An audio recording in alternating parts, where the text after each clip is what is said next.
Good morning, everyone. It's Joe Abadi, and in just a few minutes, we're going to be having our guest on this morning, who is Bill Cervera of Bill's Pipes. I wanted to come on just a moment earlier to make sure our sound was good, that you could see the slideshow, and that you'll be able to enjoy the show once we begin. And that'll be just about 11 o'clock, a couple of minutes away. In the meantime, if you can please comment that you can see the slideshow clearly and that the audio is good, that would be a big help so we know what's going on here. In the meantime, we also use StreamYard. StreamYard is a neat little application that we use to get our slideshow and our audio going. And if you'd like to be able for me to see your comments, you can type in that you can that you can see not only the slideshow, but that we can see your name. In other words, I can see James Costa is watching. Thanks, Jim, for joining us this morning. Another Facebook user says audio is great. So if you have questions along the way, if you don't let StreamYard see your name, I won't be able to really know who you are. I may use your question, but I won't know who you are. So try and do that. It's 11 o'clock in Bakersfield, and it's 2 o'clock in Bergenfield, New Jersey. Good morning, and welcome to Vintage Motocross Radio. I'm your host, Joe Abadi. Whether you're listening from your phone or your computer, please take a moment to share the show with your friends on Facebook or YouTube. This program is, of course, made possible by our sponsors, Northwest Mako CZ. For all your Mako and CZ parts, please contact Alan Brown. Preston Petty Products, the legend continues. Amsoil, first in synthetic oil since 1973. Full Circle Racing for your rims, spokes, lacing, and truing.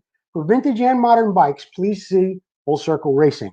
Vinco, keep the ride going with over 650 products in their catalog. And Motion Pro for all your specialized tools, cables, and controls. In just a moment, we will be speaking to Bill Cervera. While you may not be familiar with the complete name, there's no doubt that you have heard of and maybe even have used a Bill's pipe. Bill has manufactured pipes for Team Honda, Yamaha, Suzuki, and worked closely with racers such as Damon Bradshaw, Doug Henry, Steve Lamson, and Travis Pastrana. Bill began his company in 1976 and today builds pipes for nearly every major manufacturer for both on-road and off-road motorcycles, including quads, four-wheelers, side-by-sides, and much, much more. We'll be discussing his journey and the interesting people he's met along the way. It's my pleasure to have as my guest this morning, Mr. Bill Cervera. Bill, are you with me? Yes, I am. Bill, thanks for joining me today. Oh, great. Same here. And I also want to take a moment to thank Randy Scott for putting us together. He was the one who introduced us and thought you would be a good interview. And as I began doing my research, I have to agree with Randy. He knew what he was talking about, Bill. You've had quite a career. We're going to be talking about so many different things that you've experienced along the way. Yeah, Randy's here now with me. He's sitting right next to me. Okay. Yeah, it's my pleasure to have him along also. It's great. We've been friends for a long time. You and Randy, how long now? Oh, God, at least 3 months. Yeah. No, I'm just kidding. How long, Randy? Early 80s. Early 80s. Okay, that's way back when he came from Palm Springs, no? Yeah. Uh-huh. All right. Hey, Bill, let me ask you this. To be a pipe builder, you got to be a proficient welder. So what came first? You wanting to be a pipe builder and then you learned to weld? Or were you a welder and just became interested in building pipes? It's a good question because you have to do one, you have to know the other. Sure. So, you to build a pipe or anything, probably the welding came along first, even though you're not just welding pipes, you're welding other stuff. So that pretty much came along first. And the welding part of it was one thing, but the fabricating is another.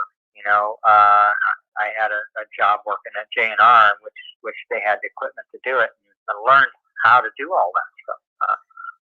When did you? I was actually riding bikes at the time, and I was so interested in it that it went on from one to the other, and that's how it came about. But and I was just so intrigued about the way that you can make your bike I could make my bike do whatever it wanted to do just by changing a couple things in the pipe and learning as you go along. But yeah, to answer your question, I think both of them have to be simultaneously done at the same time. So, yeah, I mean, obviously. Now, let me ask you this. Were motorcycles a big part of your teenage years? And were you interested in fabricating parts because you rode a bike? How did that all come together? Yes, I actually had in my high school years and before that. I mean, as soon as I turned old enough to get a bike, I had a street bike. What was it? It was the Street 350.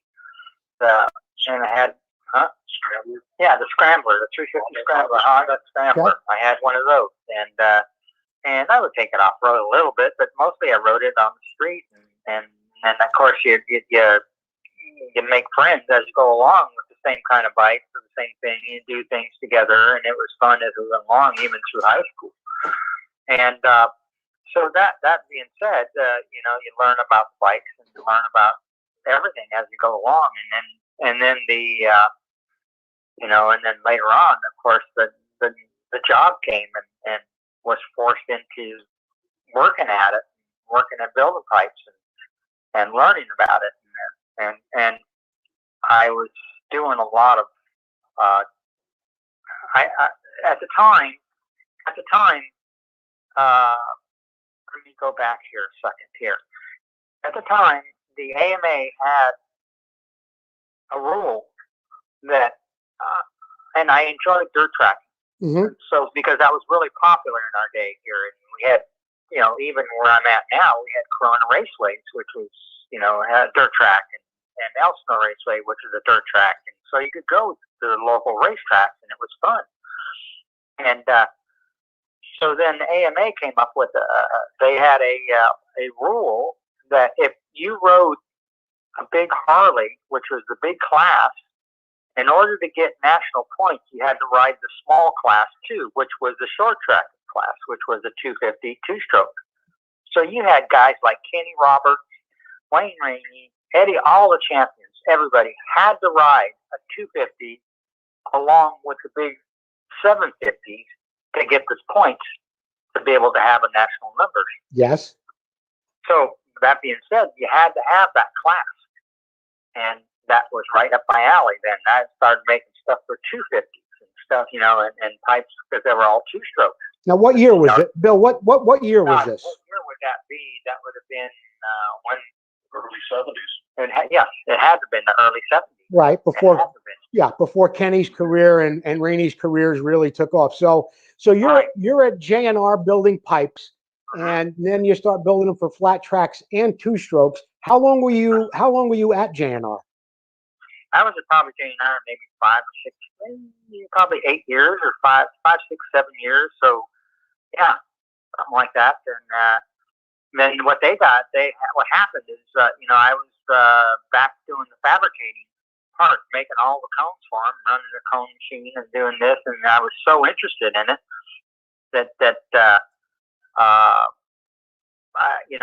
learned a lot on how to do it, how to do this, and then showing them. They had a dyno there, and then I'd be interested because I'd be going to the racetracks and be coming back. No, it's really going this way, and then they'd run a dyno, and no, this is what's happening, and we'd go out and ride it and try it, and this.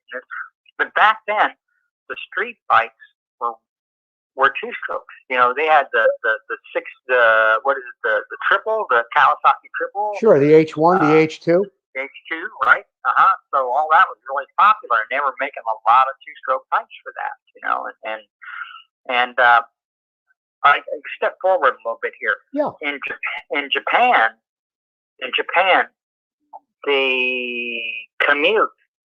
the people that commute would have enduro bikes, because they would live in the hills. Mm-hmm. And their housing was in the hills, but in order to go to the store, they would get on their bike, go through the hills, come down, and then go on the street. So Japan had no rules like they do here in America, where you can't ride a dirt bike on the street. Okay. And in Japan it was. So we were making and here I'm jumping around here. That's okay. And later on, what happened is Japan came to us and said, "Hey, can you build? We have a company called Roughland Roads, which is right up that same alley. So we would build two-stroke pipes for a company in Japan that they would sell through Roughland Roads for the people that use those bikes to commute. And they would use them every day to go down the street and then go back up into the hills into their house. Mm-hmm. So we were building we'd have semis come in and we would load with those kind of pipes. They would send us one here's the model that Yamaha built for us in Japan, and we would build them. We'd build hundreds and hundreds of the Roughland Road stuff, and that's what was really, really interesting. You know, we had that contact, and I'm jumping forward here, but that's how you learned a lot as Sure. you went along, and because they would come up with all kinds of different models called Roughland Roads. Now, Bill, let me ask you this. Did you go to college for engineering? Was there any formal education, or did you just come out of high school, learn to weld, and then wound up at J&R? I was in high school, and I finally got it together in my senior year, and said, "Hey, you know, your grades are good enough. The college, which was Cal State Fullerton, is looking for ethnic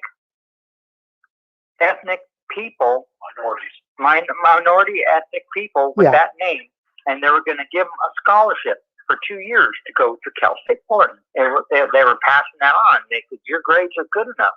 Let's do this. Do you want to do this?" And I, well, all right, let's do it. So I went into the college, and in the following year, I just couldn't get behind classes like my ethnic classes, stuff like that, anthropology. You know, I couldn't get behind doing stuff like that. You know, reading and learning about what it was like living in, you know, in the 1600s or something like this. I stayed in college for a year, and I was out of there. You know, this is not for me. So, I want to go to work. I mean, Bill, I've got to ask, what is your ethnicity that got you into college? Just happened to be at the right place at the right time. But my grades were good enough in my senior year, right? And they came to us and said, "Hey, you got an ethnic name? Come on, here's a scholarship here's a pass for 2 years." So where did that name derive from? Where were your family from? Oh, I see, from Mexico. Oh, okay. You know, Okay. So that's why I happened to fall into that. Right. I went into it, and it wasn't for me. I'd rather go to work. Well, so after I liked doing what I was doing. I couldn't see going to class every day. Oh man, this is not for me. I get that. You know, so I got out of that, and I went to those classes and did that for a couple of years. And wow, you know, it was eye opening. But anyways, we went on, and I was building pipes, you know, for like I said, J&R exhaust systems, and all right, we got disconnected from Bill Cervera. I'm going to get him right back on the phone right now, and we'll continue on with our conversation with Bill Cervera this morning. Just bear with me just a moment. Hopefully, Bill stopped talking long enough to actually get my phone to come back, to get back through to him. Not getting anything. Here we go. Maybe we'll reconnect with Bill Cervera in just a moment. You're listening to Vintage Motocross Radio. Hey, this is Bill. Bill. Leave a message. I'll give you a call. Thanks. Bye. Bill's got his voicemail on. Just bear with me just a second. We will reconnect with Bill Cervera as quickly as possible. You're listening to Vintage Motocross Radio. I am your host, Joe Abadi. My guest this morning is Bill Cervera of Bill's Pipes. And Bill just got disconnected a moment ago. Hopefully we can get him back on the line and we continue on in our conversation here with Bill. There you are. Hey, Bill. Now, let me ask you this. After the J&R days, tell me about your first shop. Where did that begin, and how long were you there? What size was it? What were you doing? First shop was our garage. Okay. In our house. you're in now. Okay. And our first shop was here. And actually, I come out of J&R, I rented a house, and I was working there in the garage, for a couple of, as we move along, and then got married with my wife, and we bought a house here in Norco, and we had our shop in the garage, and that, of course, I met my stepson, Jeff Springman, who is, we ran the shop together, and he learned everything right behind me, and we both went together and moved along. And it's funny that we say that, but we live in Norco, so we used to see this van in town, and it said Anaheim Husqvarna on his van all the time, and we would see it in town, and that on and on. Well, the guy who was driving it was Mitch Payton, and we live on 6th Street in Norco, and he lived on 5th Street in Norco. So we got together and going, hey, starting a company called Pro Circuit, and we need to build pipes. And so we started building pipes out of our garage for Pro Circuit. And we're going along, and we go, man, we're doing, I can back this up here a little bit. We were doing pipes and for ATVs, and we went to all the Mickey Thompson races and stuff like that, and had a kid named Donnie Banks riding with us, and of course one of the Fowlers, Ricky Fowler's dad, Rod Fowler, was one of our riders, and so we went on, and so we started doing some stuff for a company called Nature's Recipe, and Nature's Recipe had a race team. And they were doing all the Mickey Thompson races and stuff like that, and doing all the Mickey Thompson races in that era was different classes. So the next down, what class did they were driving what were called super lights. Super lights, that's what it was. Spin off of the Odysseys. Yeah, spin off of the Odysseys and stuff, and they were having. So they said, hey, we need to be building some pipes, and we need to be building this, and we'll help us with so we got really good friends with the Nature's Recipe, which was here in Toronto also. And they were going to have a driver, and the driver's name was Jimmy Johnson. And so the Jimmy Johnson, and he was a young kid at the time, and sure knew how to drive a car. I'll tell you, then he knew how to drive, and so he won some championships. We went on building that stuff, and then went on to building ATV stuff. We were building some motocross stuff for Costa, which was Mitch Payton. So we're sitting along, and God, we need more people in this little garage that we got, And Mitch said, hey, I got a friend who needs a job. Well, bring him over. Can he weld? No, but he can help. No, okay, bring him over. What's his name? His name is Troy Lee. Troy Lee. So then So now we get Troy Lee, Jeff, my stepson, Jeff Springman, and me in the garage, and that was a mistake. Why? Not a mistake. Those were kids. They would put firecrackers. Jeff would take firecrackers while Troy was welding a pipe. And so when Troy got to that, the same firecracker, all they did was play outside. It was fun though. It was fun. Those fun days. You tie Troy up to the tree and squirt him with water and do all kinds of stuff. Anyway, and Mitch Payton was there, and we had a lot of fun in those days. Now, I see so many pictures, Bill, of course your pipes, built pipes on motorcycles, but I've also seen some on go-karts, three-wheelers, and snowmobiles. Do you still make pipes for all those different types of vehicles? No, we don't. You don't? We just make them for the four-stroke, the new four-stroke bikes and the two-strokes, which, I was just talking to Jeff about this the other day, and we were just saying, man, we should have just stuck on building two-strokes and stuck on and just concentrated, because we had to build a press to stamp it ourselves and on and on. And then all the factories said, hey, no more two-strokes, no more, remember those days? No more two-strokes. Sure. All four-strokes. So here we are moving to doing four-stroke stuff. And if we would have just stayed concentrated on two-strokes, it would have been just concentrating on building just tons and tons. We'd have been, just tons and tons of two-stroke stuff, just everywhere, not just here in the United States, but you're looking in Australia, and all over Europe. They're building nothing but two. Japan, we've had truckloads just going two-stroke because there is no limitations there. Right. In Japan, they're still building, they're still riding them, and there is nothing. We don't have the laws like we have here. And that's, speaking of that, that's what everybody asks about. Why don't you go back to making the little tip? Remember the little tip on the four-stroke, on the two-stroke silencers, the little tip, the little hang down at the bottom, instead of a cone tip on the silencer. Well, that was a law that Japan had come up with and said, we cannot import anything if you have not Japan, but all of America said the same thing. We cannot sell anything, and in Japan we cannot import anything if there's a tip hanging out because it's too dangerous. So that's when that cone came out.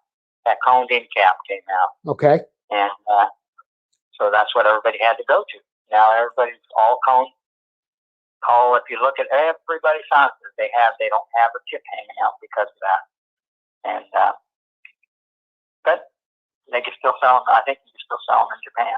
Yeah. I'm not sure that. I can't remember the law, but this was quite a while ago, and everything. So the pipes have changed and on and on. But Now, Bill, go ahead. I mean, I understand you walk around the shop with a scientific calculator quite a bit, and I'd like to know, what was it like back in the old days before you had a scientific calculator? How you really built a pipe? Was it hit and miss? How many changes did you have to make on a pipe before, in your opinion, it was perfect? A lot, and you still do quite a bit. I mean, you had to just guess at it, and that was my forte, I think. Instead of sitting going to parties and stuff, I'd be at the library trying to figure stuff out. And I really enjoyed it. The calculating a lot of the stuff. You had to calculate airspeed along with the temperatures when it changes, and the reflective lengths, and when the pipes is reflected back, and on and on and on and on. And had to change that. I learned a lot of that when I got together with the Honda guys, and Honda had put an engineer, his name is Cliff White, in my shop. Mm-hmm. And so what we would do is we would build everything and then send it to Japan, and they would say, how are you guys coming up with this? We're having a tough time just getting close to what you guys have come up with. But the guy, Cliff White from Honda, right? He was a genius. He could come up with something on CR125s, the port timing, and change the ports, and change how the valves move. And I could go back and how he modified some of that stuff where we were protested because we cheated. Well, it wasn't cheating. He just modified the cylinders around. Anyway, it goes on and on and on. Well, we're gonna be talking more about Cliff White and the help you've given other factories as well. In the meantime, I do want to ask you about two other people, and I want to know if you crossed paths with them in your early careers, and that would be Darrell Bassani and Donnie Emler. Did you cross paths with those guys early on in your pipe making days? I sure did. Darrell Bassani was a great guy. I mean, he was very good. Yep. He is a great guy. Yeah, and he still is to this day. I went and visited him just about 3 or 4 months ago. I just stopped by the shop, but Darrell Bassani was just a great fabricator and stuff. And also who did you mention? Emler, Donnie Emler. Well, I've known Donnie. I should send you a picture of me and him together, and known Donnie for a long, long time. Actually, in his early days, he was having J&R build some of his stuff, and we were still building. some of the FMF stuff, which wasn't FMF at that time. It goes under a different name. Mhm. Went to Loose Factory. Bruce Factory, exactly. Yeah. And we were building some of that stuff for Donnie, you know, and then became friends as we went along. And it's really fun, you know. You can call him up and, hey, how you doing? And this and that. And Donnie is a great guy. They're all great guys. Mitch Payton's a great guy, you know. Yeah. A lot of stories. We're really, really close with Mitch Payton. And, boy, there's a lot of stories there that can go on and on and on, you know. Let me tell you real quick. Yeah, sure, bro. Real quick. One story when we had Christmas at my house. And it was Troy Lee had built this really cool box that he was giving to Mitch Payton for Christmas. And he had it all. It was really painted really neat. It was like a jewelry type box. Opened it up and it was all painted up and really neat. So he put it in a cardboard box. And he set it under our Christmas tree. And this is for Mitch from Troy. And we're having Christmas at my house. Okay, so Mitch is there, Jeff Springman, my stepson, Mhm. and me. We're all having Christmas at my house. And, well, so Troy gives the box to Mitch, and Troy's all proud of this thing. And Mitch opens it up and looks inside, and it was a brick. and Troy's his face is all really happy, going, hey, you know, you like it? You like it? Hey, what do you think, Mitch? Mitch is looking at him going like, there's a brick. I had the brick in there. Had the brick in there. Okay, well, Jeff figured out and waited and took the box apart before they came and put a brick in there so it weighed the same and put it back underneath the tree. and right away, everybody goes, Jeff, move it in. Right away. Mitch is he's looking at it like, going, oh, yeah, this is cool, Troy. This is cool. You know? Hey, you know, Bill, you were also very generous to another young kid coming up through the ranks early in the 70s. You gave him one of his first jobs welding pipes at J&R Exhaust. You used to drive him to races, in fact, in your own in your own van. Who was that kid? Who was that kid, and was there anything special about him when you first met him? Well, when I first met him, he was already working at J&R. I didn't give him the job. He was already working there. Who are we talking about? Bob Hanna. There you go. Bob Hanna. And so we became, you know, and I had a van, and I was going dirt track racing, and he was always being sponsored either by somebody, DG or somebody. I always had to be waiting for people, and I go, hey, I'll just take it. Let's, you know. So I just took him to the races, and then we got along, and then he needed a place to stay because he was staying. He lived in Victorville or somewhere, in high desert someplace. And so I had three of my friends. We had a big house, and we had rented, and there was an extra room. So Bob Hanna, hey, let's move in there. So he moved in with me, and so we became really good friends. And I would take him to the races. And that's how I met Keith McCarty. Knocked on the door one day looking for Bob Hanna, and on and on. And I would take him to the races. And I remember this one particular time that we went to, somebody had sponsored him with a Husqvarna and said, you go to it would be the track up north, up LA County? No. Yeah, it might have been LA County. I don't know. No, right up here. Anyways, he goes, there's going to be a bike there for you. And you just go in and show up. And it's ready for you. Okay, so, hey, he always used to call me Cervera. Cervera, let's go. We got to go. Okay. So we go up there, and we're looking for there's going to be a bike sitting there all by itself. And it's just all ready to go. You just ride it. Okay. We're driving around the pit. Hey, we see the Husqvarna. There's a white one right there. I think the first bike we got in there, and there was nobody around it. We got to get on it. Somebody yelled at us, hey, what are you guys doing? You know, hey, this ain't it. It's got on the wrong bike. So we drove around a little bit more. Hey, there's another one. That's the one. We got on it. And sure enough, that's the one. But you should take them to the races, and It was a lot of fun. Bob Hanna was a very good ping pong player. We used to play ping pong, him and I, every single day. I mean, it was fun. We lived together for what, 4 years or something like that, 3 or 4 years. Now, you just mentioned a moment ago that one day Keith McCarty came to your door looking for Bob Hanna. Yeah. Was it Bob Hanna. McCarty who actually brought him to Yamaha? Is that how it shook out? Yes, yes. Keith McCarty at the time was not a. He was a mechanic. Yeah, he was a mechanic. Right. And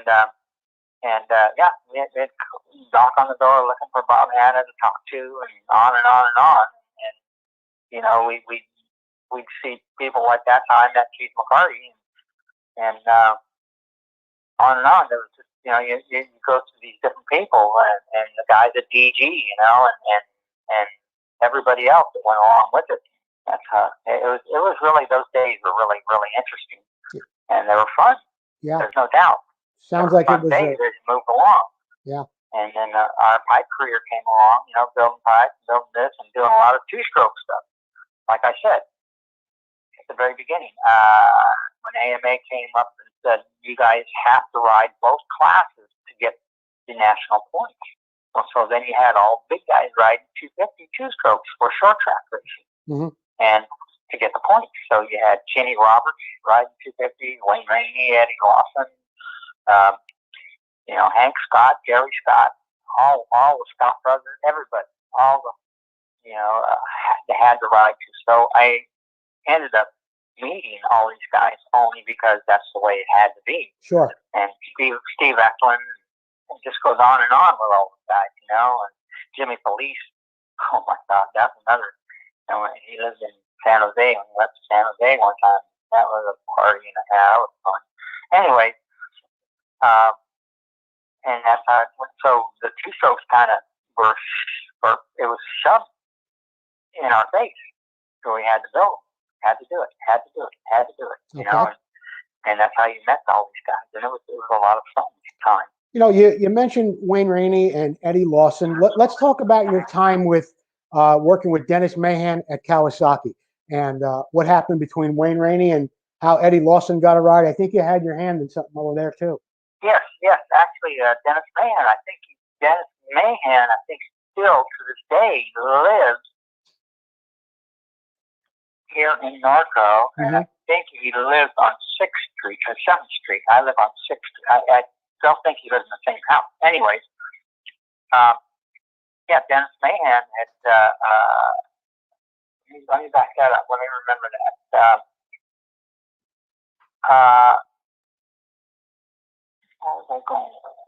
Well, we were talking about Wayne Rainey and Eddie Lawson, and I think one of them got hurt, and you said, well, we got another kid in the shop. That's right. Yes. Eddie Lawson got hurt. Eddie Lawson was already contracted by Kawasaki to ride the 250 two-strokes, and he was in his beginning of his road racing career, and was up at Riverside Raceway and got hurt. So now they had nobody to ride the bike and nobody to ride that. And Dennis had called and said, hey, do you know somebody that can ride a 250, you know, and a short tracker? And I said, yeah, I have a kid here that works with me. His name's Wayne Rainey. Well, let's give him a try. And sure enough, what did he do? He won the short track. You know, they gave him a bike and that took off from there, you know, and so that's how he got involved in it. They just happened to call and find out and ask if I knew anybody, and yeah, I got a kid here that works can ride a short tracker, and that's how it was, you know. Interesting though. I still remember those days. Gosh. You know, Bill, I heard you tell a very interesting story about doing some development work for Honda at what was then an undisclosed location in Oakdale, California. Oh my God. Where was that location, and what kind of setup did Honda have for you there to work on? Well, when they said to come, it was in Oakdale. They said come into Oakdale, and you're going to be there a week, and we'll pay you to do it. So my wife and I got in the van, and off we went. When we pulled in this place, This place was a beautiful. It was probably on 10 acres. It was a beautiful house, and then you look in the back, and they had just a huge garage that used to work on semi trucks. That's how it was big back there. Well, it was a guy named Jerry Griffin, and it was his house, and he used to be Kenny Roberts' head guy, mechanic, and that's how they knew each other, because Modesto is not very far from Oakdale. Okay. And so that's how it was. But Honda had taken that over and said, we need you to come up and build some pipes. So we went in there, and in the facility, in this big, huge monster shop, it was they had tube benders, lathes, mills, 2 dynos, frame building machines, so they can build any bike and change the head angle to make it steer however they wanted to for whatever track they wanted to. And then they had, in one corner, they had a parts department, complete Honda parts department. And they had a guy sitting in parts. Wow. I thought, this is cheating, you know? And so the year to build some pipes for these bikes. And so I sat down and I had all I brought some of my equipment, a little bit of what I had, and brought my equipment with me. And we were building pipes and put them on their dyno, and we changed it until we got it exactly. And then come the weekend, they would fly in, guys like Freddie Spencer, all the big guys would fly in, and they would cut a track in the backyard because it was a 10-acre lot, exactly like what they were going to. So the first race was always Houston Astrodome. So here they are. They cut a track exactly like Houston, and they would test. They would test. They would test until they got it exactly how they wanted. They would test. They would change the frames. They would change everything exactly how they wanted. It was amazing. So you were amazing. Bill. You were supposed to be there a week. How long did you wind up staying there for? I was there a week. Oh, okay. I was there a week. I was there a week and I had everything. They had shears, cutters, rollers, tube benders. I mean, they had everything you needed to do. Yeah, you said they were able to build a complete bike, the frame, everything. The frame and everything. They could change the head angle and rebuild, change it. And they go out and test it, and they had adjustment head angles when they got it exactly. And when they brought the guys in to ride them, they could. It was amazing. Yeah. Wow. They cut a track exactly where they were going, and they couldn't miss. Bill, we've seen a lot of your pipes used by some of the factory motocross teams. What was the first team you began to develop pipes for? The first team, big man team, I think it was Yamaha. We did the early YZR line for Yamaha. Actually, what happened is Yamaha, in 88, I think it was, 88, 89, 88, Yamaha came and gave everybody a bike. He said, here's the bike for you. Here's a bike for, Costa. Everybody's got a bike. And we're going to be testing in December for the new year coming up. So you guys built, and we're not telling you who's riding the bike. And so they give us a bike, and they said, but you cannot put labels on your pipes. We'll partner with them. So that's what they did. So as we would get done with a pipe, we'd set it aside, pipe 1, pipe 2, and we would set it. So when they would do their final testing, they had all these pipes with different part numbers on them. And the rider did not know what pipe and where it came out of. All he knew was the part number. So whose pipes were they? They were your pipes, FMF, DG? Our pipes, FMF, PC, okay. Costa, okay. Everybody's pipes. They went to everybody. Okay. Everybody that could build pipes said here. Kind of like a blind taste test. I get it. Blind taste. Yeah. So they did this, and then after the final days, they're going, whatever the rider come up and says, whatever pipe that one is, that's the one I want. This one seems to be the best one. and the rider's name was Damon Bradshaw. You know, the Okay. beast from the east. Yeah. And so they came to us and said, well, the rider chose this one, and so can you guys build pipes for this bike? And sure enough, we built. And that's when we got our first taste into doing all of the factory stuff. When Damon Bradshaw was calling the first Supercross with a Bill Fight, and then we could put our labels on it. You know, they said we'll pay you to do it, but you can't put your name on the pipe. Mm-hmm. Or you do the pipes and we put your name on the bike. Well, of course. You know, we'll build the pipes for nothing and put our name on the bike. Right. And Bradshaw had a heck of a career there, and he was using a Bill's pipe. Right. Mm-hmm. Bill, answer me this question. It's always been on my mind. It seems as soon as a new model is released, aftermarket pipe builders have pipes made for them almost immediately.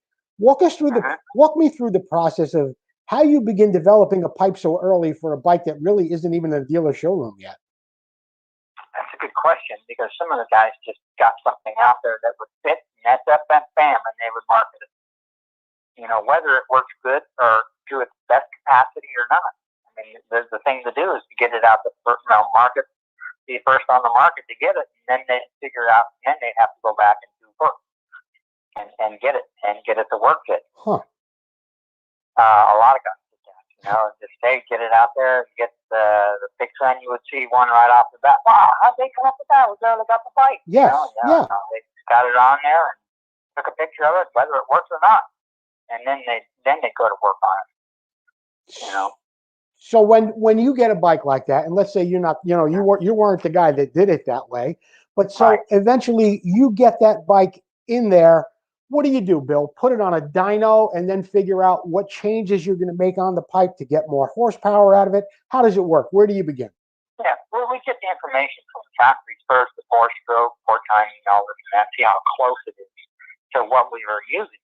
And there's some calculations that we could go through real quick and figure out what the length of pipe was, how many millimeters, how long the reflective length was, and on and on and on. But we could do that fairly quick. And okay, this pipe's going to be close, so let's get it on the dyno and then change it. Oh, maybe we might have to take 3 millimeters, 5 millimeters out of the constant section, or change the angle, or do this or do that to get it right. But that's how we could do it pretty quick. Yeah. And if the bikes did not change a huge amount, then it was pretty fast. You know, guys just would, you get the information from the factories right off the bat of what the port timing was. You know, as long as they didn't change the bore, the stroke, the 250 was a 250 or 125 or 125, then they're going to stay real close to the same. Got it. But and then we finalized it as it went along, and we changed it around. Bill, during the 90s, your pipes were found on a lot of the race team bikes. In fact, Honda wanted you to market a kit to the public, which included your pipe for $1,000 with their kit. How did that relationship and how did that all take place? Did you actually sell those kits? Was Cliff White involved at that point? This was on the dirt track stuff. So the ruling was still in effect, where the big guys had to run the 250s, and that's why they did that. So you can go get a motor, a pipe, very inexpensive, and you get your local dirt bike and change it around and do suspension, or go to a frame company and have a frame built, and then off you work. And that's why they did that. And so until AMA had changed the ruling, it was wide open. You could do that. You could change. All you have to do is change a pipe and off you were. So Honda did market that fairly inexpensive to sell more of those race bikes. I got per it. se. I got it. So we were talking about Cliff White a little bit earlier. You said Cliff was a genius. You worked closely with him. Let's talk a little bit more about Cliff White and the time you spent with him. Oh my God, Cliff White was a genius. The reason that they put Cliff White in our shop was because the road race team ran their dyno all the time. He never had. I sent stuff up there. I can't dyno it today because the road rig team has it. So they said, why don't you just go and stay down at Phil's, and you guys do all the development down there, and that's why. So what we could build. Yeah, we could build whatever we want to off of our dyno, and so we would.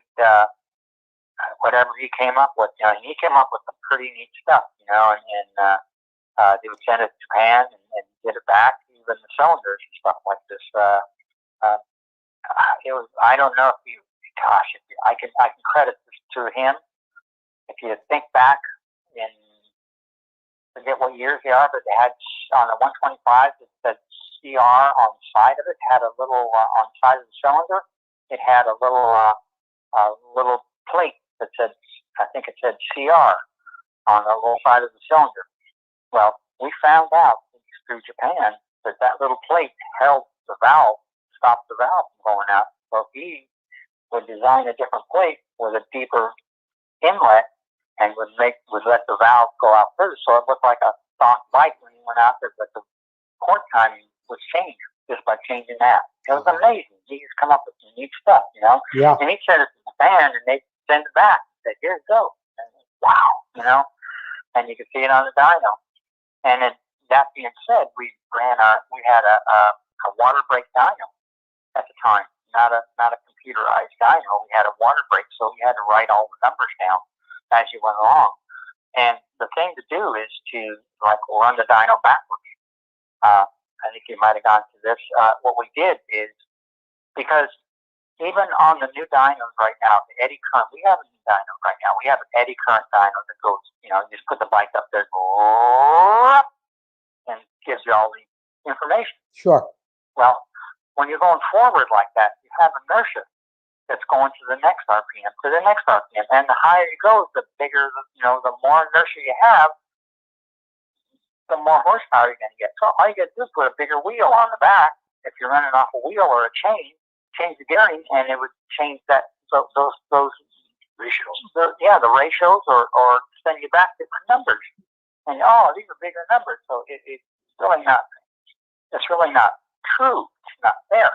So what we did is I had a water brake dyno that you would run it and run the chain directly to this shaft, and the shaft would turn this big water drum. Yeah, water drum, and we'd pump water to it from a pool pump, and we'd run it to start it at 12 grand. Yeah, and you pour water to it, and you're pulling it backwards. Okay, stop it at 11 grand. Okay, it's got this many pounds. 11 grand. 10 grand. It's got this many pounds. 9 grand. It's got this. Now there's no inertia. You're not cheating yourself. You're not going forward. It's just like driving a car. You're going forward. You got all that weight going with you. Well, by going backwards, we stopped that, and we could see, hey, at 9 grand, we need X amount of pounds to clear those triples on a 125. And we get that by going backwards. We drop it, 9 grand. Okay, we're there, and that's how we did that. And that's what you'd build, and you'd build your pipe off of those numbers? Yeah, exactly. We built a pipe off of those numbers. I've tested. Wow, this thing hits really hard. I can clear the triples. Well, because we weren't cheating ourselves with the dyno going forward with inertia. So we were going backwards and finding this out. Let's concentrate right there. And we concentrate, and the rider would come back and go, man, this thing gets really hard. When I can clear the triples easily. If I could add something to that, Joe, it was Cliff White and Bill that built that dyno themselves. Wow. Because of not having the access to the one at Honda, they built this one at the shop in Norco, the first shop, themselves. I know it only because I wired it. Yeah. But, very interesting. It was really interesting. Still to this day is really interesting. It really is. Yeah, because now the new ones, we have a new eddy current dyno that goes forward. Right. And you can change whatever you want to change, and change the altitude and all this other stuff. You're kind of cheating yourself as you go along. But by doing it this way, we found out that was, we could see that all the cheating, all the inertia, everything has gone out of it by going backwards. Now, Bill, I want to ask you about another guy that wound up spending a lot of time in your shop too. And it was in 1997, Honda was going to use an FMF pipe after their relationship with you was about to end, supposedly. But someone else got involved in that relationship with you and Honda, and your relationship continued. Who was that person? How did they help you out? Okay, it was actually Roger DeCosta. Okay. The man, yeah, and he is the man. Honda said, we're pulling out. We're going to a bigger company, FMF. They got a bigger presence. And I know that they had a lot of flack back from 1-800-COLLECT. Remember those days? I do, with Jeremy McGrath, sure. Yeah, 1-800-COLLECT. And Cliff Pike would say, well, if you want somebody else to do that, you come. You don't think that you're doing a good job, you come and build that stuff. It was amazing. But anyway, Honda,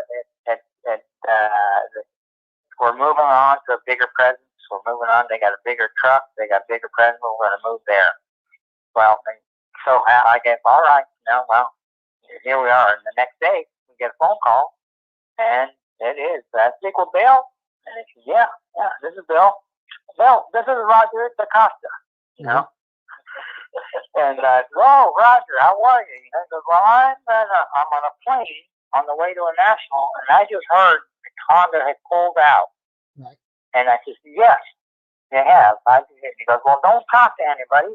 I'm on the way to a national. I will be at your shop Monday morning. I said, all right. And sure enough, here comes Roger Monday morning. And that's how we tied the Suzuki thing together. And he goes, oh, we got, Travis Pastrana riding and on and on and on and on, And so we did the thing with it. And then Suzuki did not have a race shop. So Cervera wasn't there yet. So they did not have a race shop. And so they said, we'd like to have our shop in your building. So for the next 3 years, Suzuki was in our building, and we would see him every day, and we would see Roger. We'd eat lunch with Roger every day, and we could hear the stories. Amazing. The guy is amazing, And people would come. I'd come around the corner, and in the front lobby there, I'd come around the corner, and I'd see two guys sitting on the couch, and it's Rick Johnson and Travis Pastrana. What are you guys doing here? We're waiting to talk to Roger. And then, and one day, I remember this. One day, Roger came in and said, Bill, I want to introduce you to somebody. I go, all right. They come in, and this guy come in, and he goes, this is JMB. Bill, this is JMB, and JMB, this is Bill. John Michelle Bale. Right. You gotta be kidding me. Well, And he had short hair, because all I've ever seen John Michelle Bale was a long hair. And I didn't recognize him because he had short hair. And you got it. But he'd always have all these people always there. It was just amazing to be involved with him for those years, And I would see him at the races, like at Hangtown. I'd say, Roger. He'd go, hey, Bill, I'm going to be at your shop in the morning. And I go, really? He goes, yeah, I got stuff I got to do because I'm going to Belgium on Wednesday, And I go, all right. And sure enough, sometimes I'd call the shop on Sunday. Hello?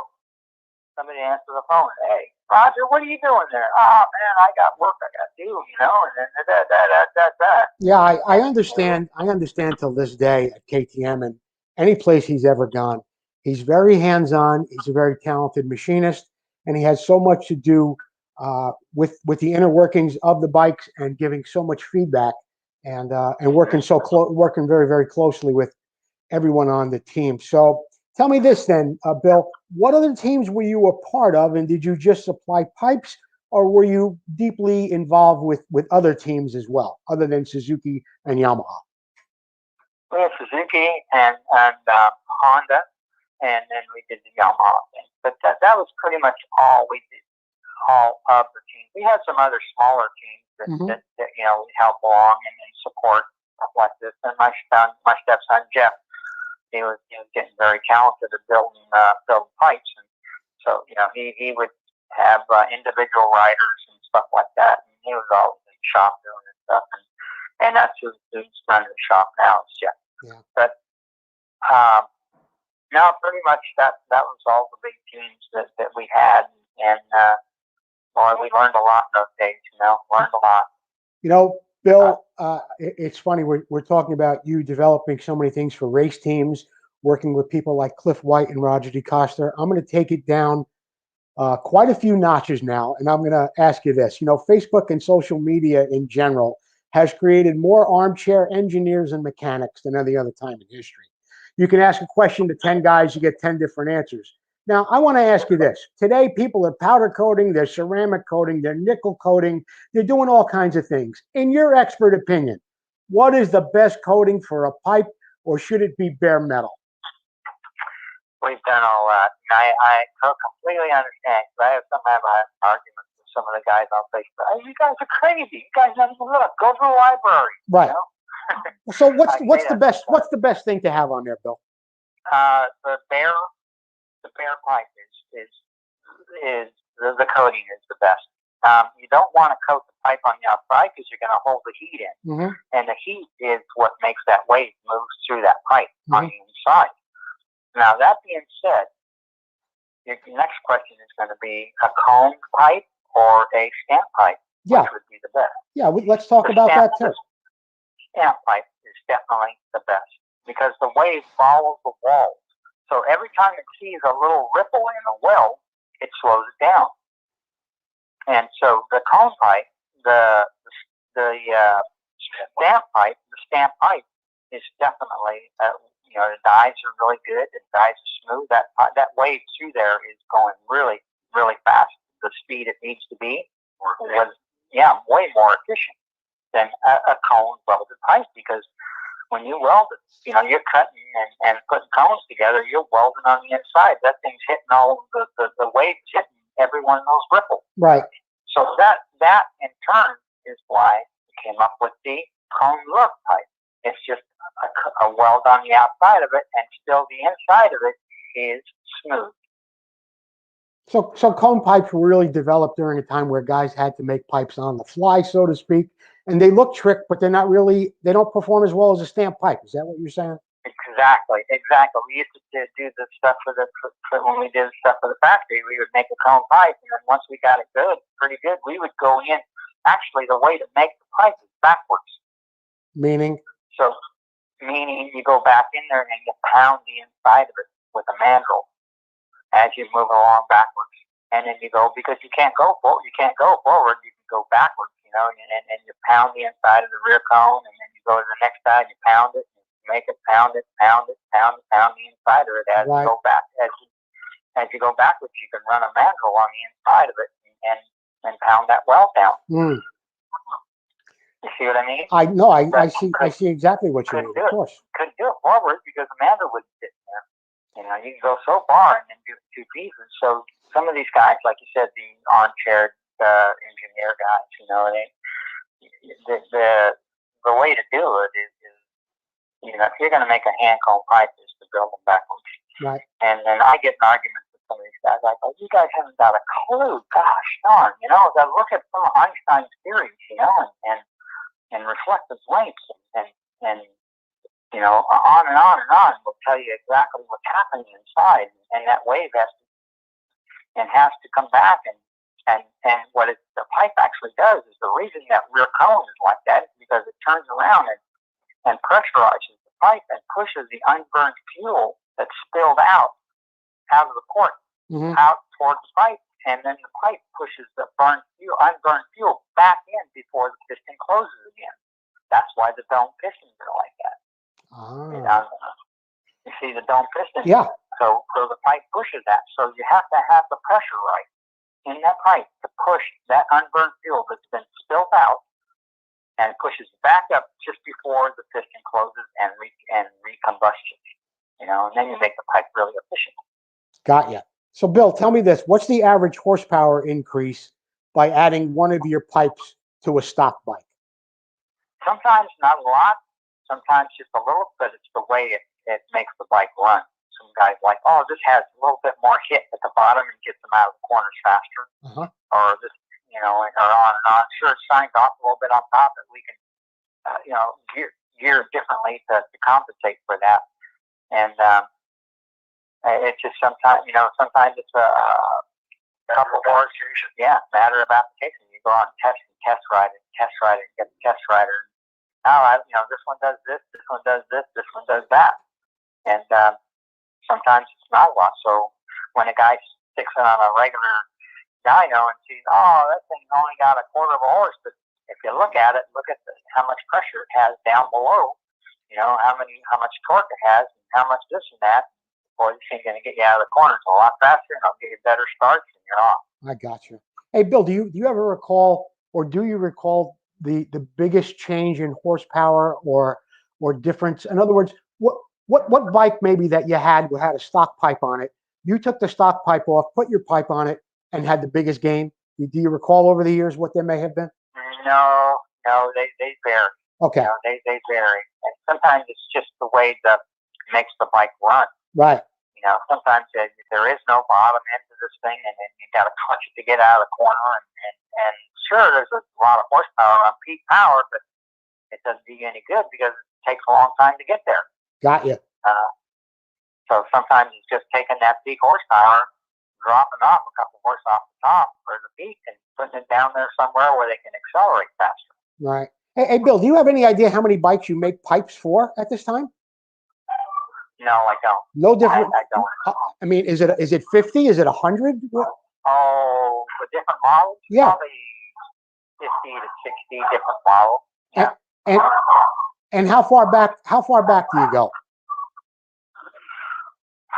Gosh, I'm not sure. Okay, because I got a lot of guys, because you know I'm a vintage motocross enthusiast, and so many of my listeners are of course into vintage motocross, and so many of them want to know how far back will you go, and because they'd love to have a Bill's pipe for their '89 YZ 250 and stuff like that. Right. But sometimes if it takes a long time, you know, before we move that, we move on to other ones. But that being said, we knew that. What's the guy's name? The vintage guy? Oh, sure. Oh, yeah, Dave Doty or no, the one we built the pipe for. Oh, on the Suzuki. You lost me. Yeah. okay. Can't think of the vintage guy. Anyway, we wanted to build some vintage stuff, and I said, let's call Burnsworth. Yeah. Oh, Scott Burnsworth. Sure. Let's call him up and have him bring a bike in here, because I know if we build a pipe and have our name on his bike, Yeah. the phone will ring on the vintage bike. Sure enough. Yeah. Sure enough, you know, I call him, hey, bring your bike. We'd like to build a complete hand cone pipe on it. He goes, really? I go, yep. So I'll be over there tomorrow, you know. Yeah. Brought a bike over and we built it. And sure enough, I put our name on it, and we knew it. We knew that would happen, and we knew that name would be there. Anyway, interesting. If I can interject, I found a hammer often works well for persuasion. Hey, Bill, where's your shop located now, and how many people do you have working there? God, we're downsized quite a bit. We just sold the big building we had after 20 years. And it's in Rubado. Yeah, Rupa. Riverside area. Yeah. Okay. It's actually closer to our house than the other one was. But anyways, yeah. And being in a smaller building, like Jeff says, it's pretty interesting, because you can turn around and say, hey, you guys, we need to weld this. We need to do this. Well, before we had to look for them. I see. You know, we had a 12,000-foot building, 2 stories. Yeah. And hey, well, where's Ricardo? You know, I don't know. He's out somewhere. He's in the back somewhere doing something. You know, never could keep an eye on what's going on. Sure, you organize everything, but it just says, wow, just turn around now and say, hey, I need this welded now. You know? Yeah. Yeah. Hey, I just wanted to tell you that Dennis Mahan is listening. He is just typed in a little message. Oh my God, He wants Dennis, to he's a great guy. wants to send his regards, Dennis Mayhem. Yeah, Dennis Mayhem. Yep. Brings back a lot of memories. Hey, Bill, I'm going to ask you a question here, and I think maybe you explained it a little bit earlier. Maybe I'm not right about this. I don't know. You said that there was a factory that would either pay you to make the pipes, but they wouldn't put your name on it, or they would put your name on it, and then you would wind up selling a lot more pipes because your name would be out there. So was that did that just happen with you, or were there other people building pipes who were in that game, and it was kind of like a, give up something, a quid pro quo, so to speak? Were other guys in that? Other guys were in that game as well. I'm not sure about that. I'm not sure. I'm sure that's the way they did a lot of that stuff, and it would be, it'd be pretty reasonable. But no, I'm not sure about that. Okay. But that's how we did it, and we'd rather have our name on the pipe. Yeah. I mean, that's going to come back in spades when people see that. I mean, that's the thing they got to have. So, hey, Bill, we're almost out of time for today, but I'd like to give you a moment to talk about anything that you'd maybe like to revisit, or you'd like to thank anyone. Just give you some time to open up and say what you might have to say in general. Oh, just thanks for having me on board here. It was fun. It's always fun. Thanks, Dennis Mayhem, Kawasaki days. Wow, I just remember a lot of that stuff. Just in general, just the kind of the life that right went towards, steered along, and just really grateful at it. Grateful for my friend Randy here. And he helped me out a lot. That's a sucker punch. All right. Well, he's a great guy, and we like to tease him a lot. It's fun, you have a friend that you always tell us tease, and do this and do that, do whatever it is. That's him. It's fun. Yeah, Randy is a good guy, and I want to. It'd be boring if you weren't here. I was wanting to thank Randy once again for making the introduction to Bill Cervera. My guest this morning has been Bill Cervera of Bill's Pipes. Bill, I want to thank you again for taking the time to speak with us. Your story was very interesting, and I know we could go on so much longer, and maybe we'll have you back in the future, and we'll talk about some more stuff. Sounds great. Thank you very much. Thank you for having me on. I really appreciate it. You're very, very welcome, Bill, and thanks for all you've done through all the years for motocross. I'll speak to you soon. Okay, thank you. Bye-bye. My guest this morning has been Bill Cervera of Bill's Pipes. Thank you, Bill, and thank you, Randy Scott, for making the introduction. This has been Vintage Motocross Radio, and our show today has been brought to you by Northwest Mako CZ. For all your Mako and CZ parts, please contact Alan Brown. Preston Petty Products. Thank you, Paul Standard, for all you do. The legend continues at Preston Petty Products. Russell Waters, thank you, and Amsoil, the first in synthetic oil since 1973. Full Circle Racing, rim, spokes, lacing, and truing for vintage and modern bikes. Vinco, keep the ride going with over 650 products in their catalog. And while I'm thinking about it, just a couple of weeks ago, my guest was Curtis Leverton of Vinco, who had a great story. You get a moment, go over to Vintage Motocross Radio in our album section, listen to the interview with Curtis Leverton. Motion Pro, for all your specialized tools, cables, and controls, be sure to visit Motion Pro online. This is Joe Abadi. Thank you for joining me today for Vintage Motocross Radio. Please join me on Wednesday night for Vintage Motocross Q&A, which begins at 6 p.m. Pacific Standard Time. Thanks again for listening. Have a blessed day. Thanks, everyone.